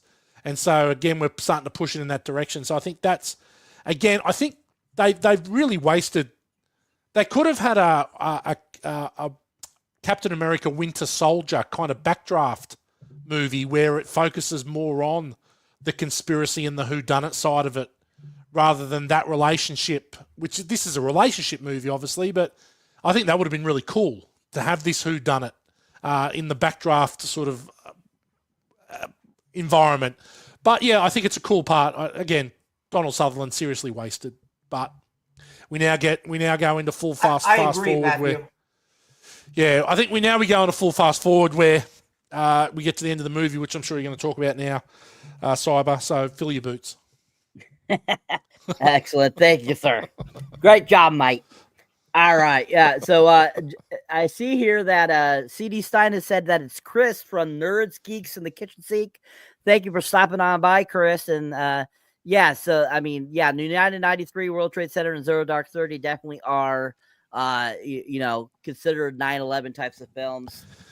But yeah, I mean, I've seen, like I said, Remember Me is definitely references the World Trade Center happening. If you have not seen that film, check out the very end of the film, and he dies in the Twin Towers. So it's pretty. Spoiler alert! I think I reached out to Chris on already about a collaboration. So I know I'm aware of who Chris is.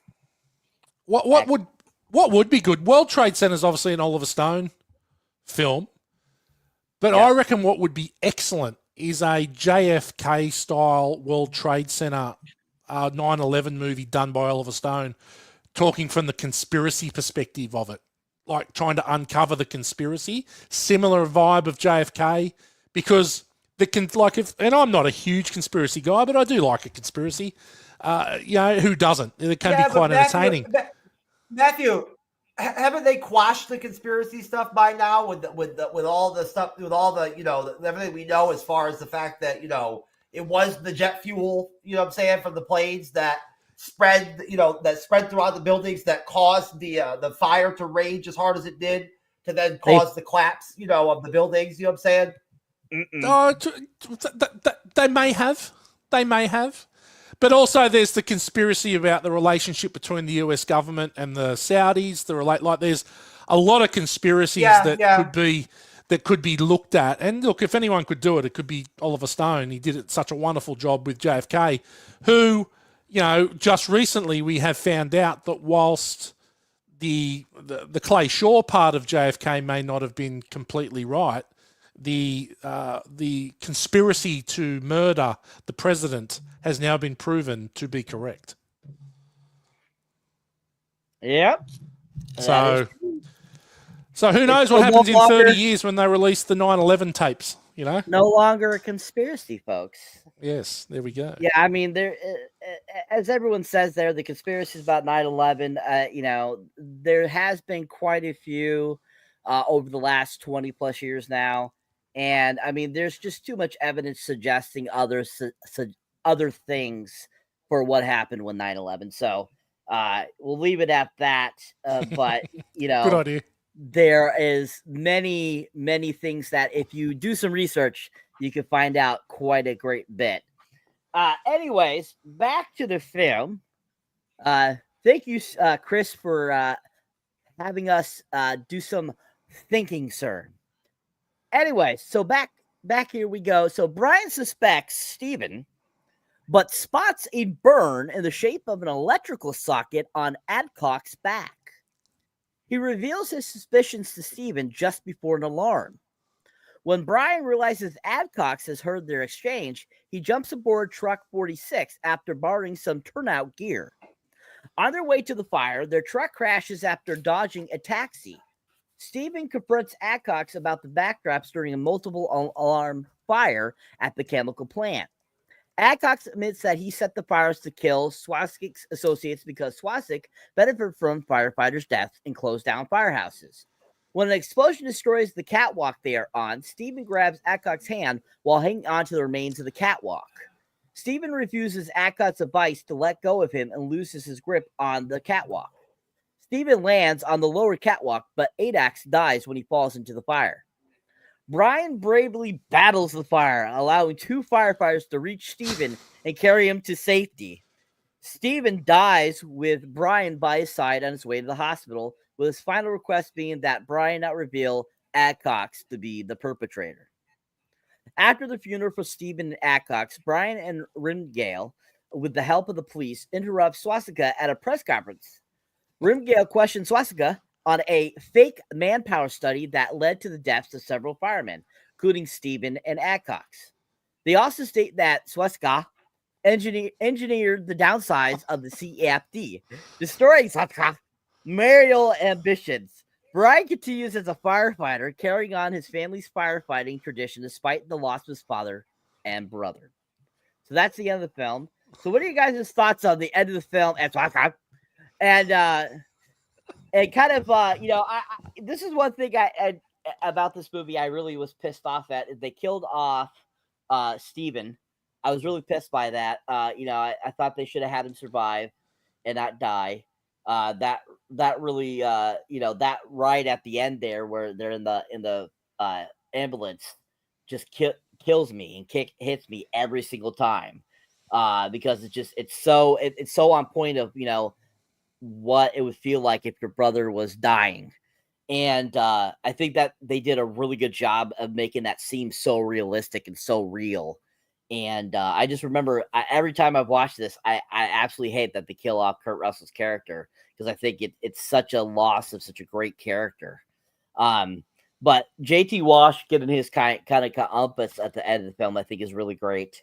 And I think that, this is a very powerful ending. I mean, finding out that it's Adcox this whole time, I think is they, like we said before, did such a great job of keeping that kind of secret the whole film.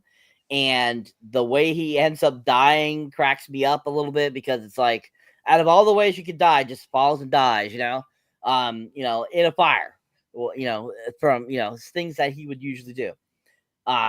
But I think it's a really great ending. I think it does really does a good job of bringing it to a conclusion. And I think it's overall really done well. So what are you guys' thoughts on the ending? I'll start with you, Mr. Born to Watch. First of all, I'm going to apologise on behalf of all our Jewish watchers here. His name is not Swastika. It is Swazak. Okay, so we've got that out of the way. And I apologise on behalf of the team here at MCU's Bleeding Edge. Please keep listening and watching. I think the end of the movie is a mixture, right? So I think we've got the obviously the fire at the end is next level, and the set, like, that's all practical filmmaking, right? So I think it is like, stand up and applaud. It is incredible. A couple things, though. You've been burnt on your shoulder, and it's a piece of evidence that could confirm that you were at the place. Don't have a shower. Don't have a shower in the middle of the fire house. Okay, don't do that. Axe, be better. Other than that, I think that, yeah, I know we got a bit of a look into it in the first fire where it's you go, we go. I'm sorry, Bull, but if Adcox did this, which he did, and he's confirmed that he's done it, and it's not you go, we go. It's sorry, Axe, I'm dropping you a la Joker into the vat of boiling oil, and you're dying. And I think what would have been I agree with you here, Cyber, is that I think one of the great tragedies is that Bull dies. Like, I think he does not deserve to die. He's had a bit of a redemptive arc throughout the whole movie, and what it becomes in the end is that he's the hero. He's Batman. He's the hero that we need, but we don't deserve, right? He is Batman. And if everyone would just wake up and go that he's doing it the right way, and that people should be more like him, then the world would be a better place. The problem is that he's so loyal to the Brotherhood that he's willing to die so that so it doesn't look bad on the department. And I think that he should have let Adcox drop and die. And then what would have been better is that if Brian had saved Stephen, and then they redeemed their love and their brotherhood through that. The shame is that we don't get that. We get, that's my brother, God damn it. He's a firefighter. And it is so Hollywood and so saccharine and so not what we have seen the whole movie that sort of lets me down a bit, right? And so then I'm like, okay, now I know that the Bull's going to have to die, right? So I think that if we don't get that he's a firefighter and he's my brother and blah, blah, blah, blah, maybe Stephen can live and maybe Brian can save him a different way. But Hollywood being Hollywood, we need the big grandiose and sort of a bit dripping with honey, sweet, quotable part to end the movie, that it's a bit of a letdown for me. I think that then I'm okay with Bull dying in this version of the film because of the way it plays out. But I think a better movie is as if he lives and there's a different redemptive arc to the brothers rather than it being a deathbed resumption of their relationship for 1 minute. So, look, yeah, and then I actually think it's awesome that Swayzak gets his comeuppance. I think that he deserves to go down. He's a dodgy guy. He's obviously the big bad the whole movie that we don't know. Typical politician, and so he gets what he's got coming to him. I think it's the really cool part is the very ending where you see the funeral and you see that's an actual funeral, right? That's a real life thing. That's not that's really done. So I think that was impressive. But look, yeah, in terms of a set piece, I actually really like the set piece of the conclusion. How it plays out, I think they might have missed the beats of what the viewer wanted, right? And I know they probably think they're flipping it. They're flipping it and going, well, we're going to make the hero die, because that doesn't happen very often in Hollywood. But I think this is one time where I think that he needs to live, because I think by him living, they can build that. And C.D. Stein makes a really good point here, right, about the loss of Bull's huge. It's plot driven to drive Brian, but also I think that they both need redemption. It's not just about driving Brian. I think that Steven's lost, so they need it. They don't realise how much they need each other, right? And I think that's something that could have been used towards the end. But set piece, awesome. The execution probably misses a little for me, but overall, I'm good with it. I think it works well. Yeah. Excellent. Thank you, sir. Good job. All right, Jeff, your thoughts on the ending, sir? Yeah, like I said, it's a little flat. I mean, nobody wants to see Kurt Russell is so great, in everything he's in. So, whatever Steven's faults as a character, you don't want him to die. You know what I mean? Like, you want him to survive. So that alone, that angle of the ending, is a tough, pill to swallow as an audience member, right? Because you like Steven in the movie, there's a lot of reasons to like his character, regardless of his flaws, he's likable. So, it's a big loss for the film. And it just sort of, the energy of the film sort of dissipates there towards the end. And it goes into the funeral and yada, yada, yada, and swastika gets arrested and all that, and as sort of like a B plot, that they add in there, you know what I mean? I mean, it's not all that entertaining, really, at the end of the day. I mean, Robert De Niro doesn't come back. You don't see him again. You know what I mean? Like, you only see him at the funeral. Like he pops up at the funeral. Robert De Niro, but he's not really there. Like Matt said, the set of that ending fire, must have been, like a big project. I'm sure, for the film, right? But watching Billy Baldwin, deliver that final, those final scenes, I'm gonna get the hose or whatever, like the hose is like in the air, suspended, squirting water or whatever. Like, it's just, I don't know, it's kind of fucking stupid, bro. Like, you know what I mean? Like, come on, like, okay, bro, you get the hose, okay, like, big deal, you know what I'm saying? Like, like that's his brother, God damn it! It's not like you're gonna. I mean, he's not trying to get Jennifer again. How the fuck did Bull survive that drop down to that fucking scaffolding thing or whatever? Anyway, like, you know what I'm saying? Like that was a fucking drop. Seriously, like, Billy Baldwin falls on a fire escape at one point, like somehow it doesn't get hurt. He drops like 20 fucking feet onto a fire escape at one point in the movie and he's totally fine. Like, I don't know, don't make no sense to me, but Yeah, I mean, there's no more Jennifer Jason Leigh there at the end. You don't see her, like she's not around anymore, so that's unfortunate. And the movie just kind of ends,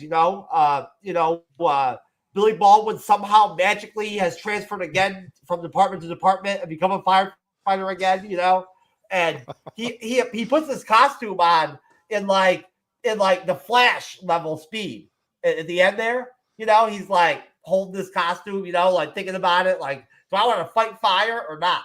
You know what I'm saying? Like, I got to decide right now. Like, I'm here in the locker room, I got my costume, I got to decide.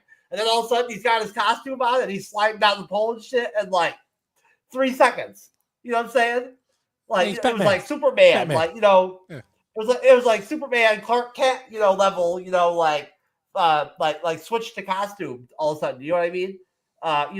They show the dog again. The dog's great. He's a great addition to the film. The dog's there. You know what I mean? He's still alive. The dog made it. Steven didn't make it, but the dog made it. So there you go. You know what I'm saying? I got to say, if Jennifer Jason Leigh was there in the last scene, there's no way that she drops that fire hose. She was far too attached to the fire hose. She loved it. She would have been, I'm not letting go of this fire hose. I control it. I got this. So Billy Baldwin may move. No, honey, you'll spoil it.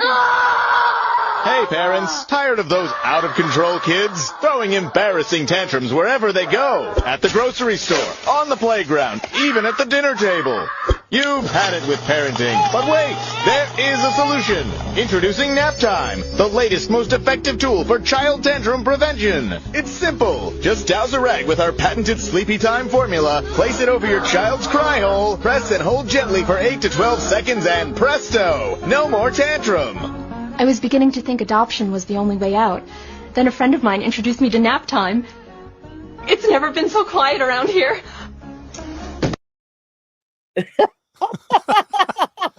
that could be the best thing you've ever done. Putting the baby down the garbage disposal is one of the best things. Over their cry hole. Over their cry hole. Incredible. It's pretty funny. Yes, the garbage disposal scene is pretty funny. Yes, it is. Nap time, nap off or whatever. There you go. Very good. You were saying, Sir Matt? No, I was just bullshitting on about Jennifer Jason Leigh and the fire hose. It was irrelevant. Move on. I need nap time. It's nap time, folks. Nap time. Now from Jeff. No. Excellent job, guys. Excellent. So, going around, let's give this bad boy a rating. What would you give it as a rating, Jeff?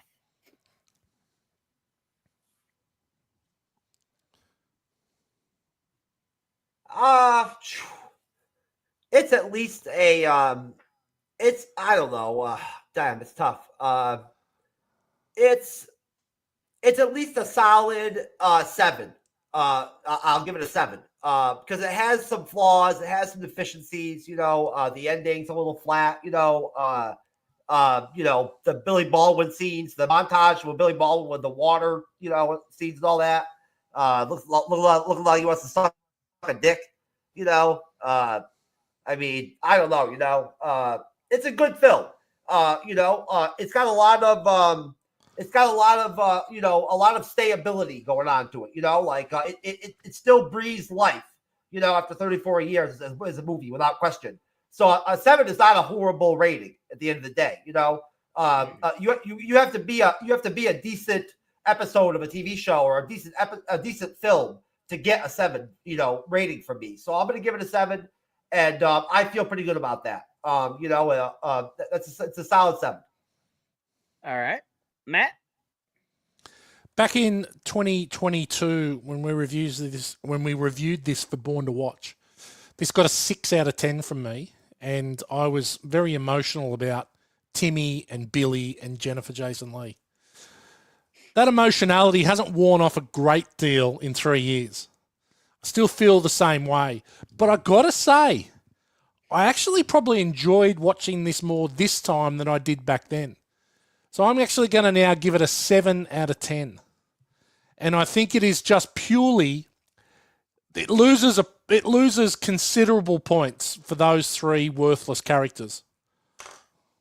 7 out of 10 for me.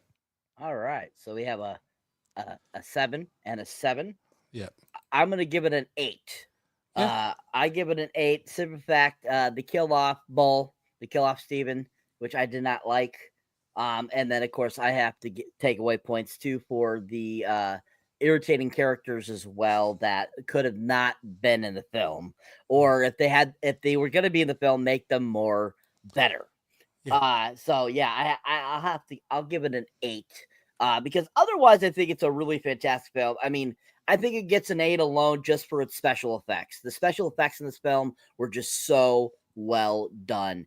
And then the accuracy of what it was like for firefighters to actually portray them as actual firefighters in the film was done really well, too. Because any real person that's been a firefighter that I've asked about this film, they've said that the accuracy is really on point of what it was like being a firefighter. So I think that hands down, they get kudos for how good they did that. All right. So that is Backdraft, guys. I want to thank you guys for being on this great panel. Mr. Matt from Born to Watch, and of course, my trusty co-host, Mr. Jeff S., True Knowledge. So I will turn it over to you, sir, and you can take us out. Okay. Let's plug, baby. Let's plug, baby. Butt plug time. You know how we do it on the MCU'S Bleeding Edge. We like our plugs, you know. So Matthew, since you are a good friend to the program and and a great fellow creator that does a great job with us. Whatever you guess, I'll let you go first, and you can tell us what's going on at Born to Watch, a movie podcast. Your program, sir. Yeah, Born to Watch, four Aussie mates where we don't take the movies or ourselves too seriously. We've got a great slate coming up into the future, moving into our 3rd birthday. Escape from New York, a Kurt Russell gem is next week's release. So we're going to do for me, it's a Kurt Russell double shot. Then moving into Platoon, The Bodyguard, Edge of Tomorrow, and we're actually going to do. We're not big on horrors here on Born to Watch, but we're going to do the original Texas Chainsaw Massacre. So we're very excited about covering that one. And it's come and check us out. We're on Apple and Spotify, and also on YouTube. And we'd love for you to join become an F-wit with the rest of our listeners. We affectionately call them F-wits.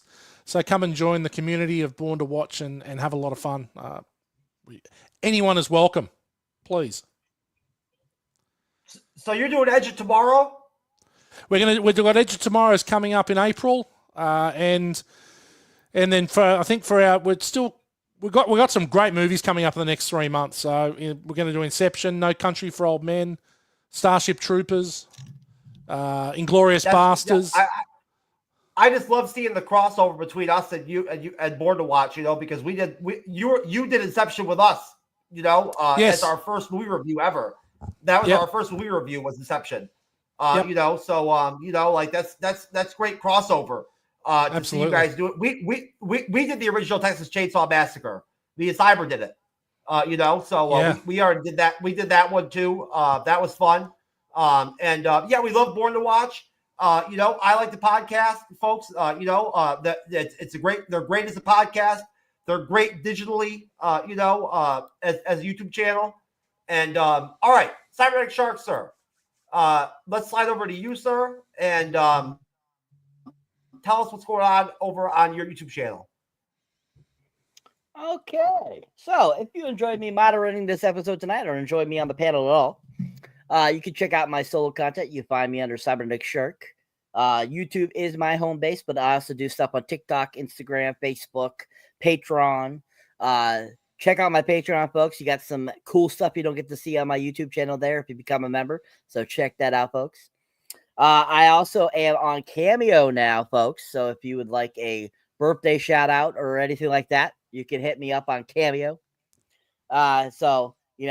for all those out there that you never know. You might just want to say, you might want just a hi from me. I don't know. You could definitely check it out on Cameo. But anyways, my most recent review is Love Hurts is up, which I've still not seen my channel, but it's okay. Doing a blind one again. And so, Love Hurts is my most recent review there for you guys. Also, I put up my Jurassic World Rebirth trailer reaction is my most recent trailer reaction. So if you haven't seen those, definitely check those out. My most recent little short was for a movie called Office Race, which was a Comedy Central film. Just watched that the other night. Really funny film. Beck Bennett's in it. Joel McHale. If you haven't seen that mini review, go check it out, folks. You can check out my Mickey 17 mini review as well. I have more stuff coming up for you. I have a great film coming up. I have my Captain America Brave New World review going up tonight. So keep your eyes up for that guy. It'll be ready for you tomorrow. And as you can see there, I did the Hellboy, the Crooked Man, and the original Phantom of the Opera. This year is the 100th anniversary of the original Phantom Opera with Lon Chaney. So if you haven't seen that, definitely check out that little mini review. And if you haven't seen that film, definitely go check it out on Shudder on The Last Drive-In with Joe Bob Briggs.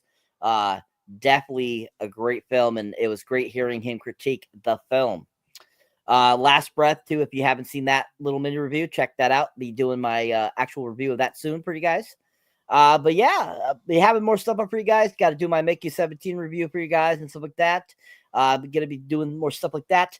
And I'm actually going to be doing some tribute reviews for Gene Hackman since he passed away end of last month. I was planning on doing 5 reviews of 5 of his different films. So if you guys have any suggestions of what you would like to see in which movies I do for Gene Hackman, please let me know in the comments either on this video or any of my videos on my YouTube channel. And definitely appreciate it, guys. Thank you so much for watching us here on the MCU'S with the Edge. It's great having Matthew from Born to Watch from the great land of Australia with us. And, of course, thank you to my amazing co-host, Mr. Jeff S. And, yeah, keep on trucking, keep on watching us, keep on subscribing. And we appreciate it, guys. All right, most definitely. So we are all done tonight. Thank you to Cyber. Great job moderating tonight, sir. Great job. Great pick on Backdraft. Great selection to add to our catalog of movie reviews. Matthew, thanks a lot. Once again, you've been a big part of a lot of movie reviews with us on the Bleeding Edge. We appreciate you. And folks out there, have a great weekend. We'll see you again soon next week. When next time you see us will be Daredevil episode 4. We look forward to that. Daredevil's been great so far. That'll be a great review. And we got some new guests coming on for that show. In the meantime, we'll see you later. And good night. When it comes to the matter of baby Jesus, Joseph, you are not the father.